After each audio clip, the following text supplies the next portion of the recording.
It's game time. This is The Game on News Radio KMAN.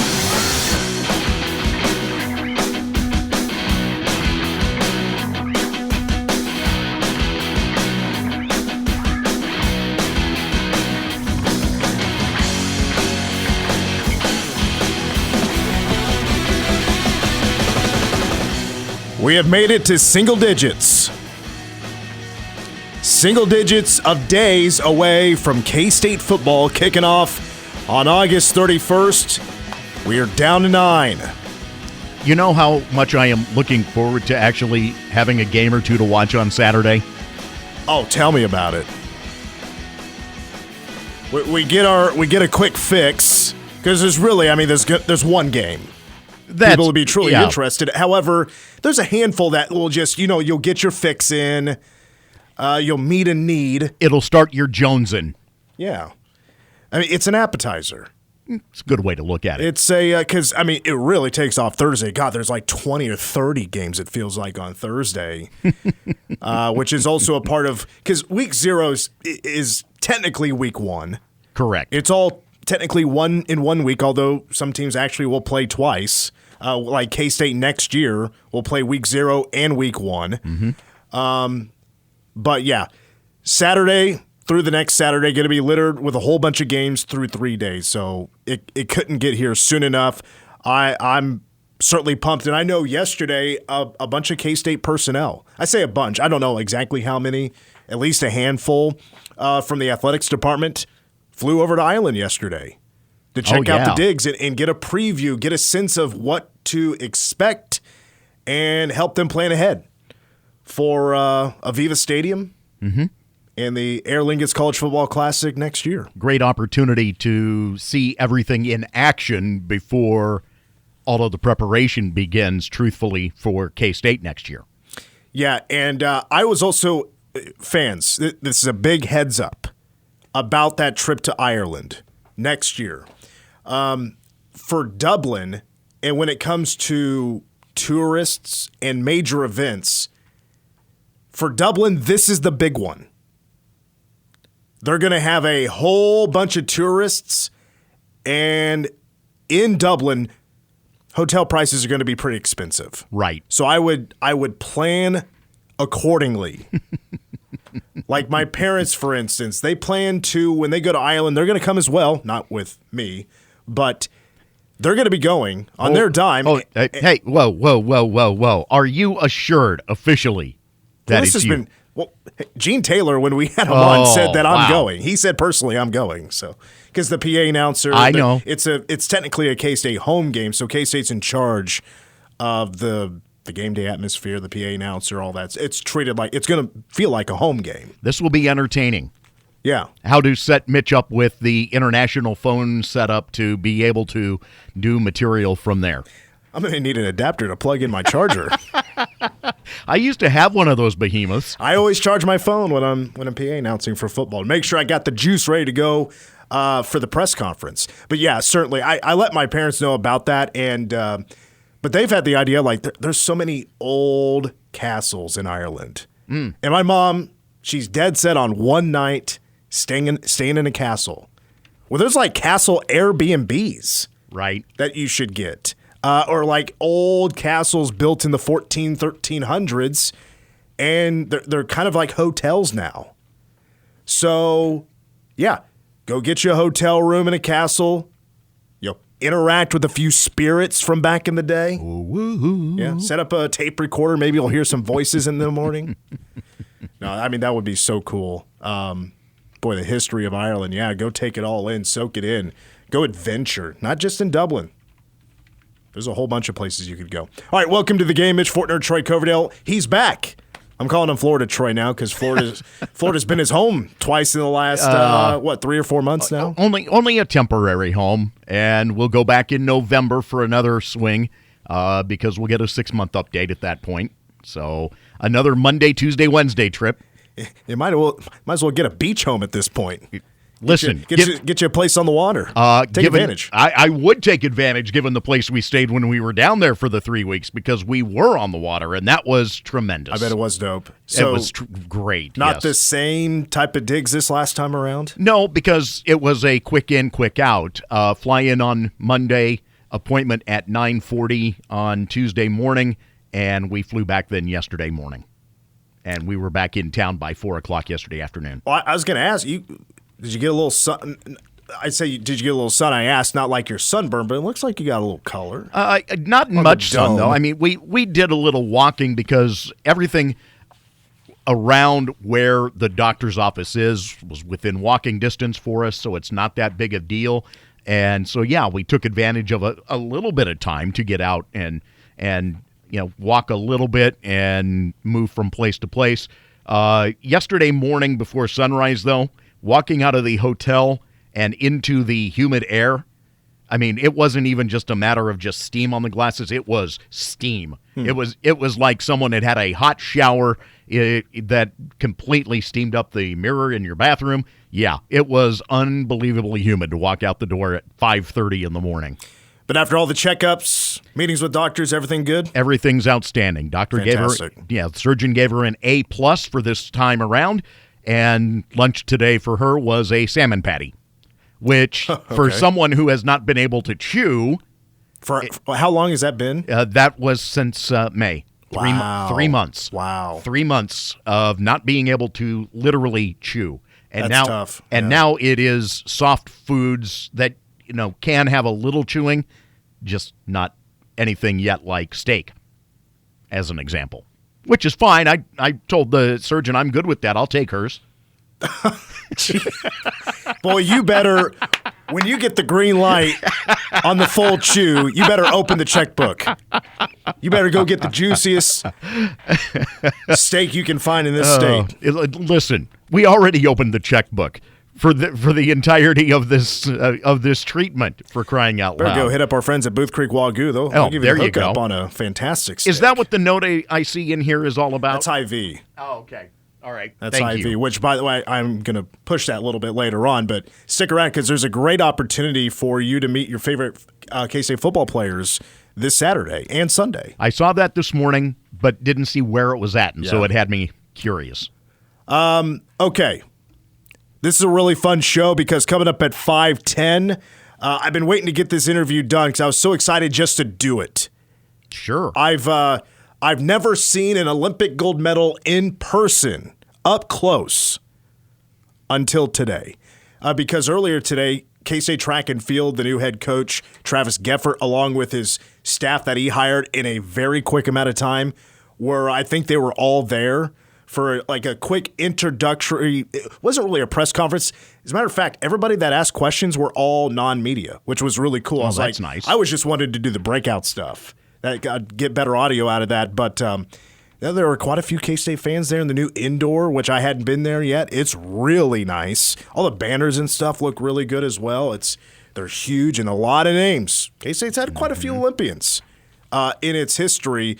But what I mean by gold medal, Tara Davis Woodhall, who won the gold medal in the women's long jump, was also there, and I had a one-on-one interview with her done, and you'll be hearing that coming up at 5:10. She'll talk about the journey, the Olympic experience, her husband crying, which, by the way, Hunter Woodhall, her husband, they're about to go back over this Sunday to Paris because he is competing in the Paralympics. He is a amputee, and he'll be competing in the 100, 400, and 4x1 as he will be there for the third time in his career at the Paralympics. He's still looking for his first gold medal. Would that be sweet or what if he follows up his wife with a gold medal of his own? I'll tell you, the just general appreciation between the two of them when she won that gold medal, the love you felt in that moment was just tremendous. Such a great celebration. You'll hear it in the interview. But I told Tara, I was like,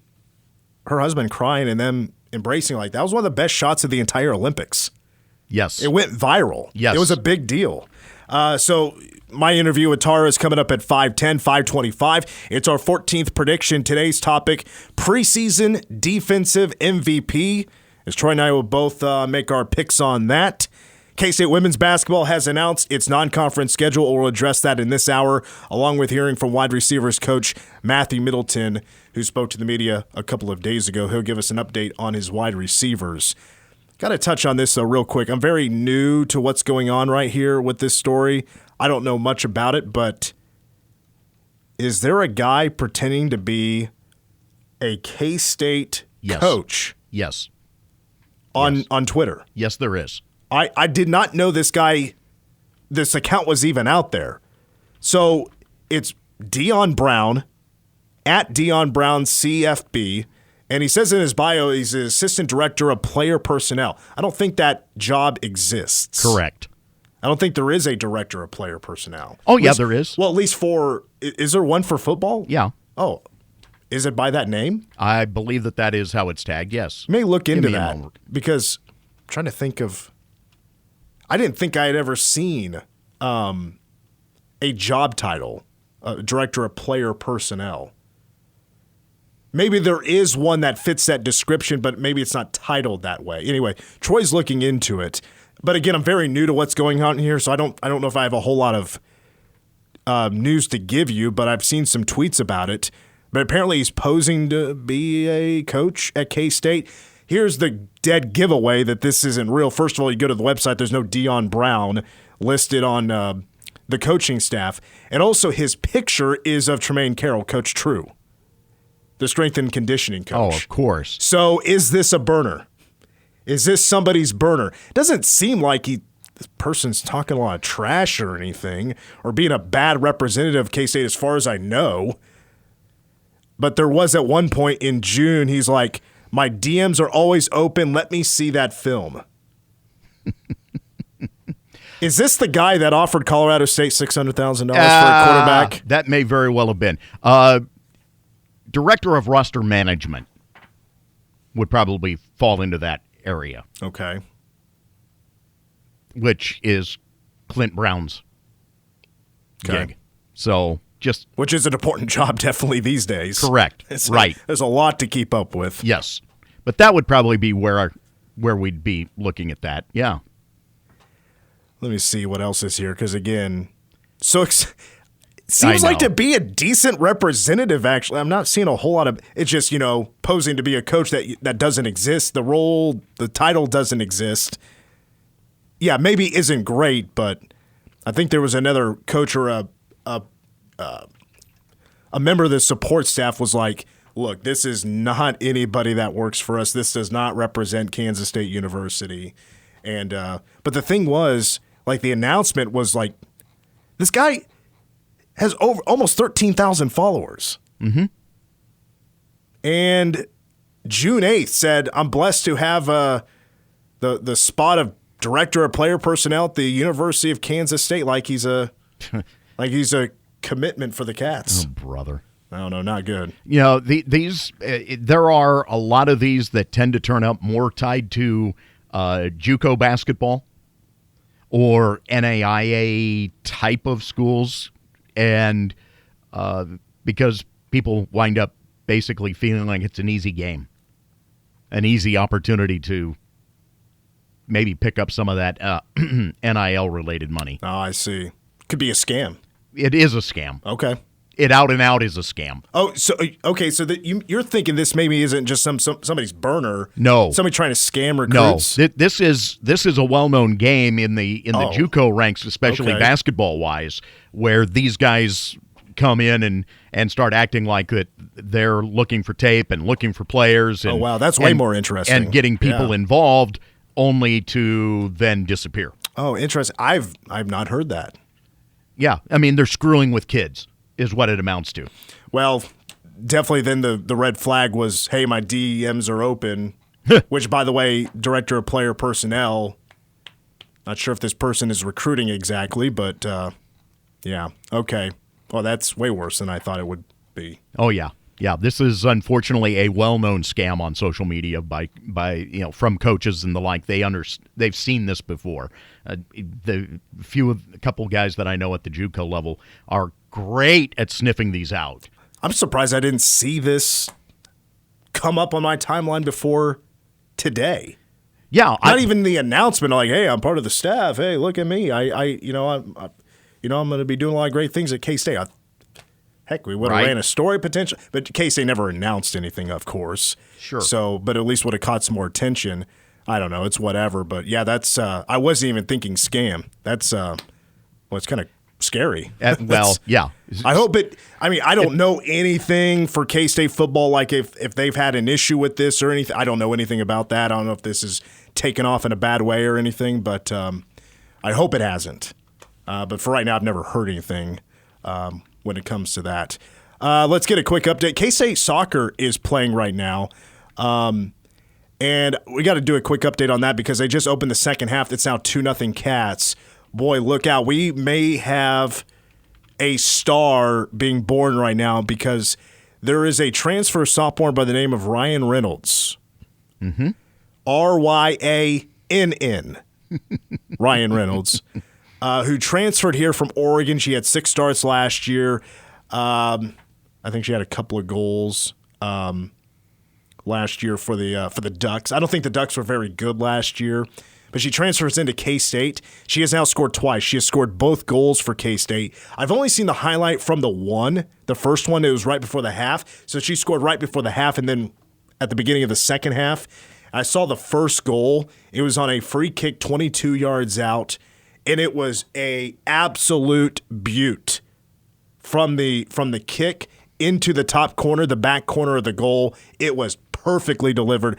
I haven't seen a shot like that on a free kick from K-State in a while, so that was a phenomenal goal, and now she has scored twice. This is exactly what K-State soccer is needing. A young player stepping up, making an impact early in the year. That could be big business for K-State, who lead right now 2-0 at Portland State. They're just about 5 minutes into the second half. And I was just looking. I'm still floored by this. Portland State literally plays their games at a high school facility. Yeah, they're playing on a football field, which is why I was able to tell you exactly how many yards out this free kick was. Also true, yes. And it's the same field that their football team now plays on. Okay, so you're right. The second goal by Reynolds, so she is a righty, and she scores with her left foot. Nice. And it was a hopper around the goalkeeper. Nice. So, boy, she's having a day. Man, I feel for my friends at Portland State that they're still having to do this. But they basically lost their home stadium in downtown when the Timbers took control of the field. It is a nice stadium. I was with the soccer team. We went out to Portland in 2017 to play Oregon and Oregon State. And when we got there, we kind of spent an afternoon in downtown Portland. Boy, there's an area that has like a ton of food trucks. It was really cool.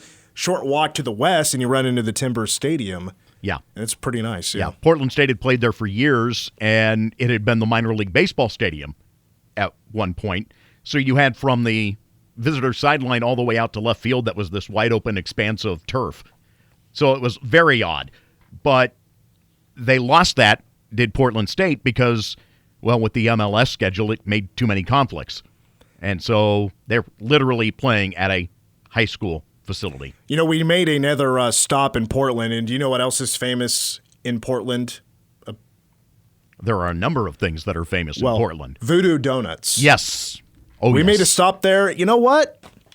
It's kind of overrated. I still remember all too well, first time that I'd even been considering to go to Voodoo, and we were at the hotel across the street, the Embassy Suites, and I could see from my hotel room what the line looked like on a Saturday morning. And I'm like, okay, no problem. I'll get some after the game. Because we played a night game, basketball game. 10:15, we're back at the hotel, and the line is still what it was. Mm-hmm. It was crazy. We actually got there at a perfect time because there really wasn't a line. So that was lucky. The gimmick is cool. The actual donuts, like the hype about them, didn't live up to them. I think there's actually, there's a couple of places here in town that I think are better than Voodoo Donuts. We'll leave it at that. 2-0 Cats. We'll update as the rest of the hour goes. Do also want to remind folks on the traffic watch, Seth Childs and Anderson. It's Anderson under Seth Childs Road, plus The two ramps on the west side of Seth Childs Road remain closed at this time because of an accident earlier, a rollover accident that prompted the need for life flight, in fact, for one of the people involved. So that area is a complete mess. You are not going to get through Anderson at Seth Child Road this evening. Let's take a timeout. When we come back, we'll hear from wide receivers coach for K-State, Matthew Middleton, who spoke to the media about his crew. More in the wide receiver room when we come back. You're listening to The Game. You're listening to The Game on News Radio KMAN.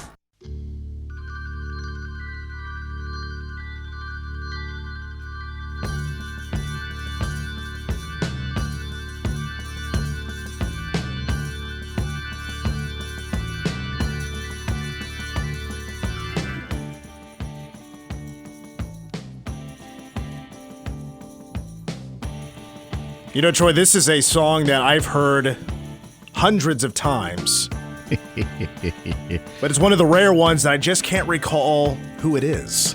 Argent. What's the song called? Hold Your Head Up. That's right. Yeah. Yep. For sure. Game, Mitch Fortner, Troy Coverdale. Hey, guess what? Phone lines are open, and so is the text line. What's great about that? It's the same number. How tremendous is that? 785-537-1350. You can now text us questions, comments, whatever you want. Day or night, 24/7. Phone line's not open 24/7. A lot of the time, nobody's going to answer, maybe. I joked earlier this morning. It's there for you to chew me out. Oh, yeah. Yeah. Mm-hmm. Yeah. Mm-hmm. Yeah, call Troy out on his crap. Call him out. You can do it anonymously, or you can also give us your name and where you're from, your first name and where you're from, and that way we can save it. And every time you text us, it's going to be like, hey, Joe from Manhattan says blah, blah, blah. Yep, it's very handy.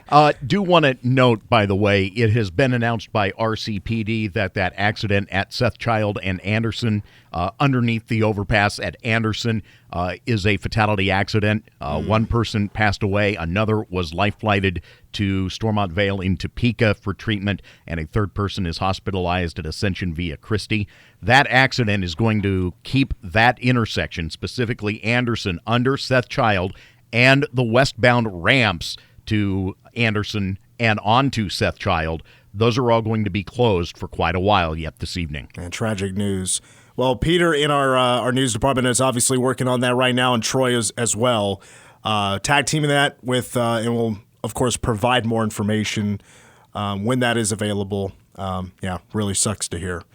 Okay, update from Portland. K-State still 2-0, leading Portland State with about 35 minutes left. K-State that's actually out being shot 14-6. But we right now have 2 goals scored by Ryan Reynolds, a transfer sophomore out of Oregon. Her return to Oregon. They're north right now of Eugene, but she makes the return. I'm not sure if she's from Oregon. See if I have it right here. She's from Washington. Well, K-State will play Gonzaga on Sunday before a return home for a Thursday-Sunday. Well, when it comes to the offense, we're certainly hyped about the K-State offense. We're certainly hyped about that running game, the three-headed monster. As I've said many times, what could be expected of this running attack is of the caliber that we had back in 2003. It wasn't a three-headed monster, but it was a dominant force of L. Roberson and Darren Sproles. I think this attack, with its talent, with its speed, its weapon grade, as I like to say, has the potential to be as good as that 2003 Big 12 championship rushing attack. But what about the wide receivers? You can text us right now, 785-537-1350. How are you feeling right now about the wide receiver core? You at times had its moments. Maybe didn't have the explosion or the big play capability as we may have expected. But the feel right now is where K-State stands right now with its 2 deep. It might be the most talented group that K-State has had so far in the Chris Kleiman era. With Jace Brown and Keegan Johnson, the debut of Dante Cephas 9 days away. Plus, what about Jaden Jackson? Is Sterling Lockett ready to explode onto the scene, along with a redshirt freshman like Trey Spivey? And it can go a little bit deeper than that, but we're going to get, of course, our first glimpse on August 31st against UT Martin. But for right now, what we can provide you is the feeling of the room from wide receiver coach Matthew Middleton. Ever since parting ways with Dante Cephas, now that you see him again, is he a different player? Where has he grown the most since you've reunited? Yeah, he's a different player, and I would say, just as people go through any experiences in life, good or bad, they're going to grow and develop. And for him, being a first-generation graduate in his family and working through, different systems and coaching staffs, he's grown in a sense of understanding schemes, formations, and knowing that he needs to prepare better, because we're in a different system than we were a few years ago. So, yeah, he has grown a lot in the sense of understanding concepts and then understanding what he needs to do. Jace Brown obviously got the playing time last season and impressed throughout the year, and now, I guess, second year in the system. How has he looked throughout camp, and how has he grown from the end of last season to now? Yeah, Jace has been consistent with his practice habits of, being a fast player and playing fast and playing hard. And, he's really worked on, those contested catches. He's worked on understanding coverages. He's worked on more of the mental part of the game, because for him, genetically gifted as he is, he still needs to understand from a mental standpoint of how things change and happen in a game. Keegan Johnson's one of the more popular names to bring up as guys that are maybe most improved and ready to have a real breakout year for K-State. Everybody's mentioning his name. Why do you think he's the one that's standing out the most? Yeah, Keegan he is a mature young man. He works really hard. He doesn't say too much, unless he needs to.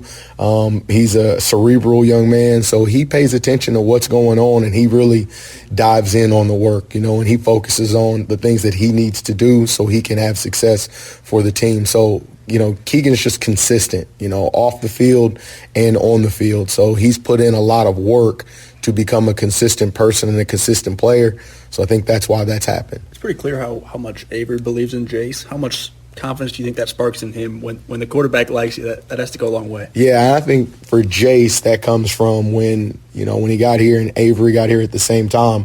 They worked. They spent a lot of time together. So, that chemistry was built.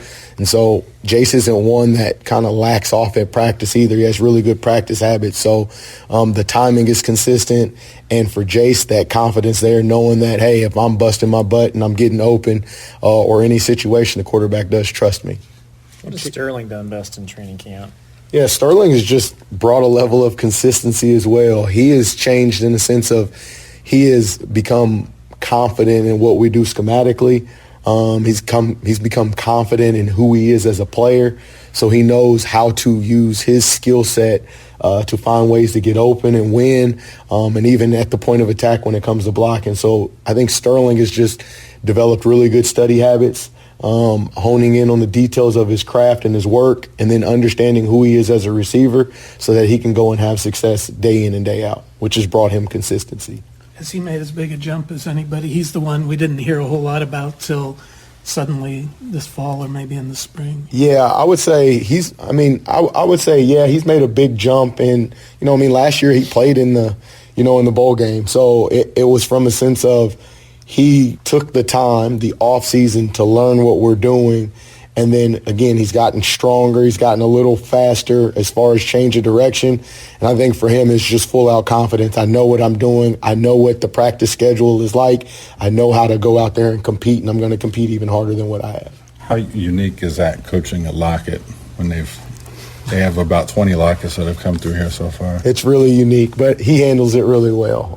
And so for me, it's fun coaching him because he's a great young man, phenomenal young man off the field, phenomenal in the meeting room because he asks questions.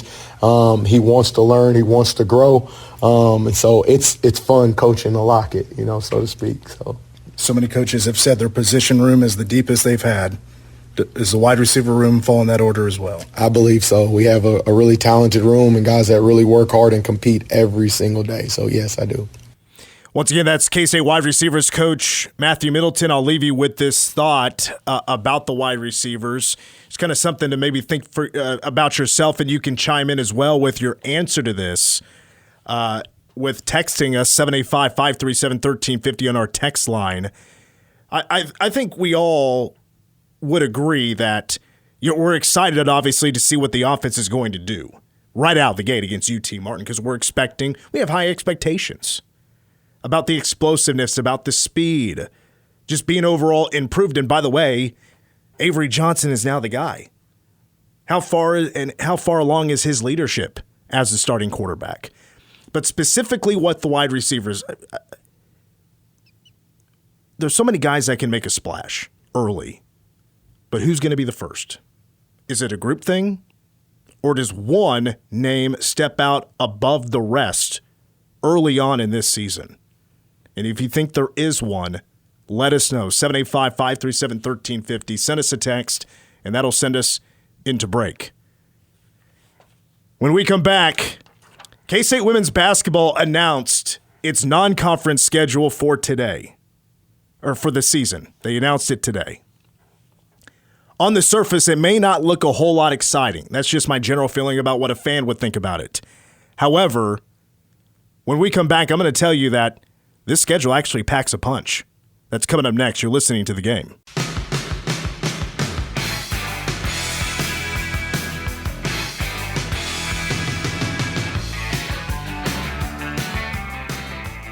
The Game continues. Mitch Fortner and Troy Coverdale got a couple of texts moments ago out of the 816. I believe that's KC Mo. That would be. Or in the area. Yes, sir. Of KC Mo. The first text talking about the run game and the threat of our run game with Avery, Dylan, and DJ is going to open up the receivers even more. Defense can stack the box, and we'll go over the top. Yeah, to keep it simple, for sure, especially early on. You know, of course, things are going to evolve, and at some point, which I'm sure will be early on, like a two-lane game, there's going to be a moment where there's certainly some growing pains and a little bit of adversity. Going to have to mix things up a little bit. And that's the big difference right there because it's been mentioned. It was mentioned a lot this week about, with the talent that K-State has with the depth at tight end, wide receiver, and by the way, the running backs, guys are going to kind of line up a lot of places. And there's a lot of looks this offense is going to give. That's the game changer. And you also have the difference in offensive coordinators in that you now are looking at the co-coordinator setup, but it's not Colin Klein anymore. Yeah, this is going to be a creative offense with the talent, right? It may take a few snaps, quite a few snaps, to get a momentum going. Listen, I've heard this before about me, and the way I talk about K-State, I'm talking about how I can hype up a K-State team. Like, it'll sound like, God, this team has no blemishes. They are just perfect, undefeated, 15-0, nothing to worry about. Bring it down to earth a little bit. I know I can really blow it up sometimes. Keep blowing that sunshine. Yeah, yes. The purple shaded glasses. There will be some growing pains, and it won't be as simple as, so good at running the ball, it's going to open up the wide receivers. Day one, UT Martin, keep it simple. Right. Yeah, you hope. It's the different looks that K-State has. It was talked about by Matt Wells. That's going to be a pretty big difference this year about a little bit more creativeness with the looks, with the formations. Going 4 tight ends, I mean, goodness. That's some Kansas City Chiefs stuff right there. That was successful for the Kansas City Chiefs. We got another text here. Garrett Oakley is my pick to lead the team in receiving. Jace Brown, a close second. I think Oakley has a coming out season. Listen, you're preaching to the choir here, brother or sister. I'm extremely high on Garrett Oakley, and I saw enough last year too.